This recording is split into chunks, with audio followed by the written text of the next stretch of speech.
TV पर लगातार बारिश और बाढ़ की खबरें दिखाई जा रही थी।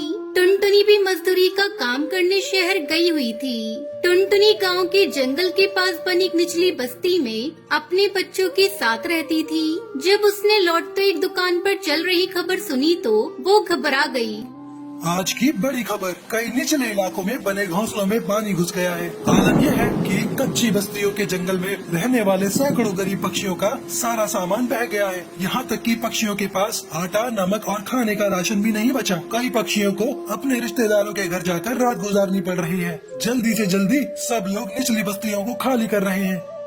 तब तक आप लोग हमारे इस वीडियो को लाइक और अगर आपने हमारे चैनल को सब्सक्राइब नहीं किया है तो जल्दी से सब्सक्राइब कर लें और कमेंट सेक्शन में जरूर बताएं कि आपको हमारी ये कहानी कैसी लगी। अरे काका, ये खबर कितनी देर पहले की है? ये तो सुबह ही आ रही थी। क्या हुआ, कोई परेशानी है क्या बिटिया? हाँ काका, मेरा घर भी निचली बस्ती में है। मेरे तो पति भी नहीं रहे और मेरे बच्चे वहाँ अकेले हैं, इसलिए मैं चिंता में हूँ। अच्छा बिटिया, मैं चलता हूँ, ध्यान रखना। पता नहीं घर का क्या हाल होगा। कब से सोच रही थी कि घर को ठीक करवा लूं, पर क्या करूं? बारिशों में कोई मजदूरी का काम ही नहीं देता। थोड़ा सामान खरीद कर घर ले जाती हूँ। पता नहीं ज्यादा बारिश पड़ गई तो कुछ खाने पीने को भी मिले या नहीं। बारिश की वजह से शहर के जंगल में भी पानी भर गया था। सुनहरी रुको, मैं तुम्हारी मदद करती हूँ। लाओ बाल्टी मुझे दो। माँ, कितनी देर से बारिश आ रही है, रुकने का नाम ही नहीं ले रही। बारिश रुक जाए तो थोड़ा पानी घोंसले से नीचे उतर जाएगा। चिंता मत करो सुनहरी बिटिया, अभी तो रात का समय है। हम कल सुबह ही शहर के जंगल चले जाएंगे। यहाँ रहना खतरे से खाली नहीं। पिंकी और सुनहरी, जब तक तुम दोनों कुछ खा लो बेटा। कुछ देर बाद बारिश रुक जाती है। देखो देखो माँ, बारिश रुक गई।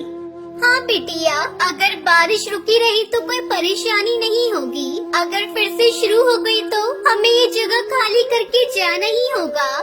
टुनटुनी चिड़िया सी डर से सारा सामान बांध देती है और सुबह होने का इंतजार करती है। टुनटुनी थकी हुई थी, इसलिए उसे लेटते ही गहरी नींद आ गई। बच्चे भी वहीं सो गए। सुबह टुनटुनी चिड़िया की आँख खुली तो उसने देखा कि उसकी खटिया के पास ढेरों पानी भरा हुआ है। सभी पक्षी भागा दौड़ी मचा रहे हैं। अरे टुनटुनी चिड़िया, जल्दी चलो, निचले इलाके में बारिश के कारण बाढ़ आ गई है। हमें जल्दी ही पुल पर पहुंचना होगा। बाढ़ का पानी बढ़ता ही जा रहा था और बारिश भी तेज हो गई थी।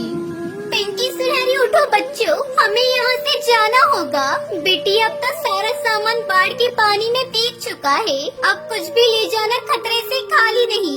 बस किसी तरह अपनी जान बचा लेते हैं। चल तू पिंकी, बबली आंटी का हाथ पकड़, मैं सुनहरी का हाथ पकड़ती हूँ। टुनटुनी चिड़िया सुनहरी का हाथ पकड़ने आगे बढ़ी ही थी कि तभी मकान की छत टूटकर नीचे गिर गई और छत का एक टुकड़ा सुनहरी के सर में जा लगा। सुनहरी के सर से खून बहने लगा। सुनहरी बेहोश हो गई। मेरी बच्ची सुनहरी, तुझे क्या हो गया? कोई तो हमारी मदद करो। बारिश में बाढ़ के गहरे पानी में टुनटुनी चिड़िया इधर उधर सबसे मदद मांगने लगती है। ओ टन्नू भैया, तुम उस ओर जा रहे हो तो किसी डॉक्टर को भेज देना। भैया, तुम्हारी बड़ी मेहरबानी होगी। अरे बहना, इतनी बारिश में इस बाढ़ के पानी में कोई डॉक्टर नहीं मिलेगा। एक काम करो, तुम पुल तक पहुंच जाओ। हो सकता है वहाँ कोई सुरक्षा कर्मी मिल जाए। हाँ, ये ठीक रहेगा। मैं अभी जाती हूँ। हे भगवान, मेरे बच्चे की रक्षा करना। बाढ़ के पानी में तैरती हुई टुनटुनी चिड़िया पुल तक पहुंचने की कोशिश कर रही थी। उधर पिंकी चिड़िया का रो रो कर बुरा हाल था। टुनटुनी चिड़िया किसी तरह पुल पर पहुंचती है। अचानक भीड़ में से एक डॉक्टर टुनटुनी को रोता हुआ देख लेता है। सुंदरी, तुम बच्चों के साथ रहो, मुझे उस मजबूर माँ के साथ जाना होगा। लगता है उसका बच्चा बीमार है। पर इससे आपकी जान को भी खतरा हो सकता है। अगर आपको कुछ हो गया तो? सुंदरी, मैं एक डॉक्टर हूँ। मेरा सबसे पहला कर्तव्य यही है कि मैं अपनी जान की परवाह किए बिना किसी की जान बचाऊं। अगर मैं आज इस गरीब मजबूर माँ के साथ नहीं गया तो कल मैं अपने पेशे और अपने समाज से आखिर नहीं मिला पाऊंगा। कुछ देर बाद सुरक्षा कर्मी आएंगे, तुम उनके साथ घर लौट जाना। मैं किसी न किसी तरह वापस आ जाऊंगा। उस डॉक्टर का नाम कालू था। जब डॉक्टर कालू कौए ने टुनटुनी को रोता बिलखता हुआ देखा तो उससे रहा नहीं गया और अपना फर्ज निभाते हुए वो टुनटुनी के पास पहुंचा। सुनो, मैं डॉक्टर कालू कौआ हूँ। आप डॉक्टर हो? हे भगवान, आपका लाख लाख शुक्र है। इस मुसीबत की घड़ी में आप मेरे लिए अपनी जान खतरे में डाल रहे हो। भगवान आपका भला करे। बड़ी मुश्किल के साथ वो टुनटुनी के साथ उसके घर तक पहुंचता है। सुनहरी की हालत बहुत नाजुक थी। डॉक्टर कालू ने जल्दी जल्दी सुनहरी का इलाज करना शुरू किया और थोड़ी देर बाद सुनहरी को होश आ जाता है। डॉक्टर साहब, इस घड़ी में कोई भी इतनी सहायता नहीं करता जितनी आपने मेरी की है। मेरे घर के चिराग को बुझने से बचा लिया। टुनटुनी, मैं तो बस अपना काम कर रहा था और कर्म करने की प्रेरणा मुझे ईश्वर देते हैं और अब घबराने की कोई जरूरत नहीं है। अब तो बारिश भी रुक गई है और सुनहरी बिल्कुल ठीक है। अपना और अपने परिवार का ख्याल रखो।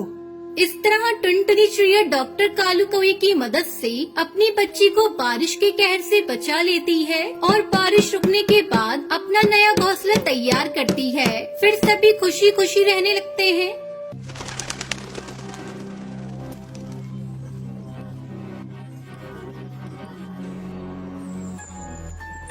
कुछ ही महीनों पहले टुनटुनी की शादी गांव के जमींदार धनीराम कौए के बेटे कालू कौए से हुई थी।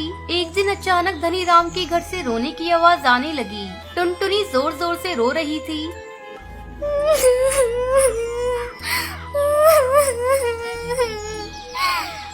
माँ जी, मेरी बेटी को छोड़ दीजिए। मत मारिए मेरी बेटी को। मेरी बेटी ने आपका क्या बिगाड़ा है? माँ जी, एक बार मुझे मेरी बेटी को गले से लगा लेने दीजिए। देखिए ना, वो कितना रो रही है। अरे बहू, तेरा पति उसे चुप कराने ही गया है। तू अपनी बेटी की चिंता मत कर और जाकर रोटी पका ले। तब तक आप लोग कमेंट पे बताएं 34 + 56 + 78 कितने होते हैं? मैं यहाँ से कहीं नहीं जाऊंगी। सुनते हो जी? खोलो दरवाजा। मेरी फूल सी बच्ची को मारने का पाप मत करो। बहुत चिंता हो रही है तुझे अपनी बेटी की। मैंने तो पहले ही तुझसे कहा था, इस घर में बेटी पैदा करना गुनाह है। सदियों से इस घर में केवल बेटे ही पैदा होते आ रहे हैं। मैंने भी 2 बेटियों को जन्म दिया था, लेकिन मेरी सास ने उसे नमक चटाकर मार डाला था। माँ जी, ये कैसी रीत है इस घर की? आप भी तो किसी की बेटी है। मैं आपकी गुलामी करूँगी। आप जो कहेंगी वो करूँगी, लेकिन मेरी बच्ची को छोड़ दीजिए। कौन सी बच्ची? मार दिया मैंने उसे। अब चल यहाँ से जा, मासा को बहुत काम है। तुम सब पापी हो। मेरी बेटी को मारकर तुम लोगों ने बहुत बड़ा पाप किया है। मैं तुम लोगों को कभी माफ नहीं करूँगी। अरे ओ कालू, इसकी तो बहुत जुबान चल रही है। जरा इसके बाप को तो फोन लगा। कालू टुनटुनी के पिता टुन्नू लाल को फोन लगाकर बुलाता है। अपने दामाद के बुलाने पर टुन्नू लाल दौड़ा दौड़ा आता है। तेरी बेटी को अपने घर की बहू बनाया, लेकिन इसकी जुबान आजकल बहुत लंबी हो गई है। एक तो इसने बेटी पैदा की, ऊपर से हमें आँख भी दिखा रही है। या तो तू अपनी बेटी को समझा दे या इसे यहाँ से वापस ले जा। हमें इसकी कोई जरूरत नहीं है। पिताजी, इन लोगों ने मेरी बेटी को इस दुनिया में कदम रखने से पहले ही मार डाला। आखिर उस नन्ही जान का क्या कसूर था? उसका कसूर बस इतना था कि वो बेटी थी। ओए, अब चुप हो जा। आज के बाद से अगर तेरी कोई शिकायत आई तो अपने पिताजी का मरा हुआ मुंह देखेगी। इतना कहकर टुन्नू लाल वहाँ से चला जाता है। समय गुजरने लगता है। एक बार फिर से टुनटुनी एक अंडा देती है। उसने अपने मन में कड़ा निश्चय कर लिया कि चाहे कुछ भी हो जाए, अगर इस बार भी वो बेटी की माँ बनेगी तो अपनी लाडो को मरने नहीं देगी। टुनटुनी चिड़िया अपने ख्यालों में खोई हुई थी। तभी उसकी सास आवाज लगाती है। अरे ओ टुनटुनी बहू, कब तक अंडे पर बैठी रहेगी? जाकर घर के दूसरे काम कर ले। फिर तेरे अंडों को लेकर शहर के डॉक्टर के पास जांच कराने भी जाना है, ताकि ये पता चल सके इस अंडे के अंदर फिर से कहीं बेटी तो नहीं है। इसकी क्या जरूरत है माँ जी? वैसे भी अगर बेटी बाहर आएगी तो आप उसे मार ही दोगी। कम से कम कुछ दिनों तक तो मुझे अपने अंडे के साथ रह लेने दीजिए। ठीक है, तेरा मन है तो मैं छोड़ देती हूँ। बस भगवान से यही मांगना इस बार तेरा बेटा ही इस अंडे से बाहर आए। अचानक एक रात टुनटुनी की आँख सोते सोते खुल जाती है। उसे एक आवाज सुनाई देती है। टुनटुनी उठकर जाती है तो वो देखती उस अंडे से उसकी बेटी बाहर आ चुकी है। मम्मा, मुझे जल्दी यहाँ से कहीं दूर ले चलो, वरना दादी मुझे मार डालेंगी। ना मेरी बच्ची, तुझे कोई हाथ भी नहीं लगा सकता। टुनटुनी अपनी बेटी को उठाकर अपने सीने से लगा लेती है और फोन करके पुलिस को बुला लेती है। पुलिस टुनटुनी की सास और पति को पकड़कर जेल में डाल देते हैं। फिर टुनटुनी अपनी बेटी के साथ खुशी खुशी रहने लगती है।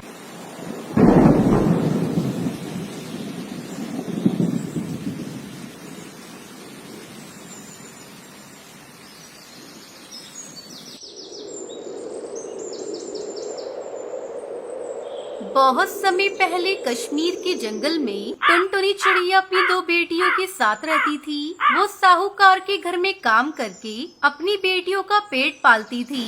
जंगल में बारिश का मौसम शुरू हो चुका था। सभी पक्षी अपने अपने घरों में आराम से रह रहे थे, पर गरीब टुनटुनी चिड़िया किसी तरह अपने टूटे फूटे घर में गुजारा कर रही थी। अचानक एक दिन उसकी बेटी पिंकी बीमार पड़ जाती है। उसकी दवा लाने के लिए टुनटुनी के पास पैसे नहीं थे। वो साहूकार से कहती है, मालिक, मेरी बेटी बीमार है, उसे ठंड लग गई है, मुझे कुछ पैसे दे देते तो मैं अपनी बेटी का इलाज करवा लेती। देख टुनटुनी, मैं तुझे काम के बदले पैसे देता हूँ। तेरी बेटी बीमार है, इसमें मैं क्या कर सकता हूँ? तेरे जैसे और कई नौकर मेरे घर पर काम करते हैं। सभी को अगर मैं पैसे देने लगा तो मैं भी कंगाल हो जाऊंगा। मैं तुझे फालतू पैसे नहीं दे सकता। तब तक आप लोग कमेंट पे बताएं 67 - 56 कितने होते हैं। मालिक, ऐसा मत कहिए, पिछले साल इसी तूफानी बारिश की वजह से मेरा पति मर गया, लेकिन अब मैं अपनी बेटी को मरता नहीं देख सकती, मुझ पर दया करिए। तो ठीक है, अगर तुझे पैसे चाहिए तो तू अपना घर मेरे नाम कर दे और पैसे ले जा। मालिक, अगर मैं अपना घर आपको दे दूंगी तो मैं अपनी बेटियों को लेकर इस ठंड में कहाँ जाऊंगी? तो फिर मैं तुझे पैसे नहीं दे सकता। तू कहीं और जाकर पैसे मांग। ठीक है मालिक, मैं अपना घर आपके नाम कर देती हूँ। मेरी बेटी की जान मेरे लिए घर से ज्यादा कीमती है। टुनटुनी अपना घर साहूकार के नाम करके उससे पैसे ले लेती है और अपनी बेटी पिंकी का इलाज करवाती है। 2 दिन बाद ही साहूकार टुनटुनी के घर पर कब्जा कर लेता है। माँ, इस बारिश में हम कहाँ रहेंगे? वैसे भी पिंकी अभी तक पूरी तरह से ठीक नहीं हुई है। तुमने अपना घर बेचकर ठीक नहीं किया माँ। क्या करती? अपना घर बेचने की सिवा मेरे पास और कोई दूसरा रास्ता नहीं था। माँ देखो ना, पिंकी ठंड से कपकपा रही है, जल्दी चलो। हे भगवान, हमें इस मुसीबत से जल्दी निकाल, कोई तो आसरा दे हमें। बस बेटा, थोड़ा हौसला रख, हमें अभी कोई रहने का ठिकाना मिल जाएगा। टुनटुनी अपनी बेटी पिंकी और भूरी के साथ नए घर की तलाश करने लगती है। अचानक भूरी को नारियल का ढेर दिखता है। माँ, वो वहाँ नारियल का ढेर पड़ा है, हम नारियल से अपना घर बनाते हैं। हाँ बेटा, यही ठीक रहेगा। टुनटुनी अपनी बेटी भूरी के साथ मिलकर नारियल का घर बनाती है। माँ, अब तुम्हें उस लालची साहूकार के घर काम करने की कोई जरूरत नहीं, हम अपना व्यापार करेंगे। लेकिन हमारे पास तो पैसे है ही नहीं, फिर व्यापार कैसे करेंगे? यहाँ पर इतने सारे नारियल पड़े हैं माँ, हम इसी नारियल से बर्फी बनाकर बेचेंगे। आपको तो बहुत अच्छी बर्फी बनानी आती है। टुनटुनी को अपनी बेटी का सुझाव बहुत अच्छा लगा। अगले दिन से वो नारियल की बर्फी बनाकर बेचने लगती है। कई पक्षी उसकी दुकान से नारियल की बर्फी खरीदते हैं।